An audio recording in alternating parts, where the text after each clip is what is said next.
कुर्बानी नेड़े आ गई है ते सोहने सोहने जानवर भी ई टाइम मुल्क दे विच सामने आंदे पैन। उन्हें सोहने जानवरें विचों मेरे ख्याल एक दांद आदि जे कुछ रह के या बैल आ गए नू ये माशाल्लाह चौधरी खालिद गुजर ने स्पेशल इथों मुजफ्फरगढ़ दे विचों शाजमाल दे विचों बंदे चोलिस्तान विचों घेना है। और ई बंदे दा शौक दा नहीं कोई मुल्क है नहीं होंदा।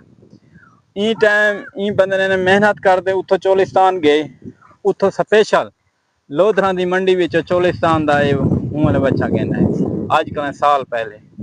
और अल्हम्दुलिल्लाह इन्होंने खुराक खवाइए रात दी हिक किते ते अज ई नतीजे ते पहुंचन के इन्हें दा दिल दे नहीं करे ना बेली यार ई बच्चे को ई दांद को बेचूं।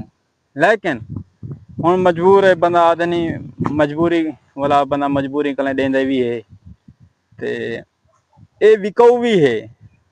अगर कोई शख्स मेरे व्यूवर विचों या तुसां जेरे तुहारा कोई रिश्तेदार या कोई तुहारा बॉस या कोई तुहारा सर कोई तुहारा उत्ते आला या तले कोई भी गिनना चाहे कोई रिश्तेदार गिनना चाहे वो तो ये बैल तो आपको मिल सकते। और वो बंदा राबता करे जिना जिगरा होवे। ये माशाल्लाह मेहनत की खड़े जवान और इतना ये मेरे ख्याल है आप कल ज्यादा ई बैल दे उत्ते खर्च किए थे बंदे ने। और मेरे नाल आंदे मेरा दोस्त है पिया आंदे अक्सर मेरे कल ते ई टाइम मेरे ख्याल है आपने तो खुराक घट लाए थी ते बैल दे ज्यादा लाए सी। अच्छा ते हुण मजीद मैं तक ये आखा अच्छा खड़ो एक मिनट मैं तक चारे तरफों इंदी मैं वीडियो दिखा लगी ना। अच्छा ये डूंदा है पिया एक मिनट में। अच्छा चौधरी साहब ये दसो कि ये हुण खीरा या डूंदा है? ये डूंदा है भाईजान। अच्छा या ते हुण तुहाडी ये दसो डिमांड क्या है इंदा तुसां कितनी मंगदे खड़े वे ई टाइम?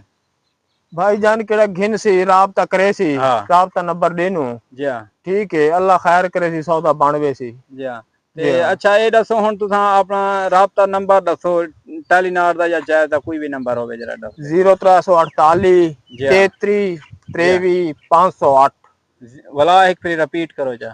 0348 जी हाँ 33 23 हाँ 508 ठीक है भाई 0348 48 33 23 508 0348 33 23 508 508 किसी भी वक्त तुसां ई नंबर दे राबता कर दे ताकू ही हफ्ते दे अंदर अंदर मेरे ख्याल है बैल